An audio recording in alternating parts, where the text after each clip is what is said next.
即係幾乎所有老闆上 AI，第一步就錯晒，唔係買軟件，唔係叫 IT 搞系統，更加唔係逼員工用，而係揾出你公司最大嘅時間黑洞同錯誤黑洞。我見過太多公司一開會就話，我哋買咗個 AI 系統翻嚟，大家之後多啲用下。員工就拎住份文件、流程、銷售話術，試下問 AI， 結果係答唔啱、唔貼地、唔 relevant。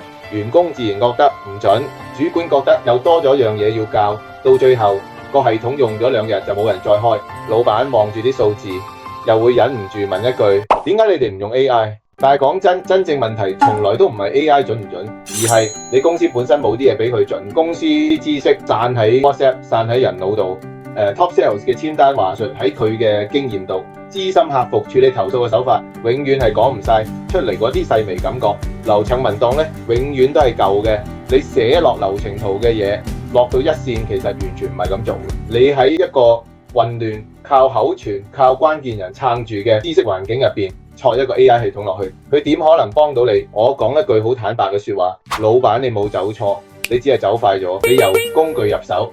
但係 AI 轉型嘅第一步，永遠唔係買工具，而係搞清楚喺你嘅生意入邊，到底邊度最嘥人啊？邊度最重複？邊度最依賴關鍵人？你以為你喺做 AI， 但係其實你真係需要嘅係把公司啲隱性知識唔成系統嘅 SOP 散亂嘅經驗，變成一套人嚟都做到 AI 都幫到嘅標準化結構。企業用 AI 同員工玩 AI 係兩回事，員工玩係爽。企業用必須要落到 ROI， 譬如銷售上手時間快30%，客服可以少2個人都頂得順。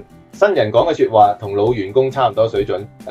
好似我哋最近做嘅沉香茶加盟商賦能系統，以前加盟商講唔到中醫理氣安神呢啲專業內容，顧客一問體質問失眠，新人只能夠亂答或者靠感覺。而家唔同咗，老中醫30年經驗變咗個隨身顧問，加盟商問就有一套專業溫和又帶銷售引導嘅說法，點樣講身體，點樣講產品，點樣自然帶去成交，新人都會講，成交都上咗去，呢種即係先叫做 AI 幫到生意。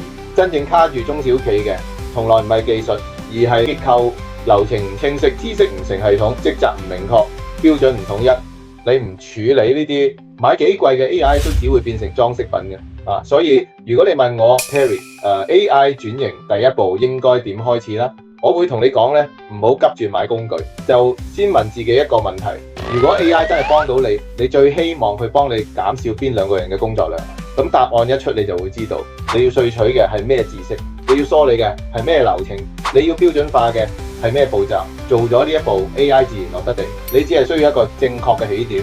我係 Terry，Focus 解決方案嘅 AI 商業應用顧問。如果你而家都喺糾結，已經買咗系統但冇 adoption，知識散喺人腦入邊拉唔翻埋，想減人手但唔知由邊度入手，你可以 DM 我 AI 結構，我會同你一齊睇下喺你公司入邊邊一個場景最值得、最划算交俾 AI 去接手。真正有效嘅 AI 轉型，從來都係由呢一步開始。如果你覺得呢條片對你有啟發，歡迎你點讚、訂閱、轉發。我會繼續同你分享 AI 點樣喺真實商業入邊落地，真正幫到生意。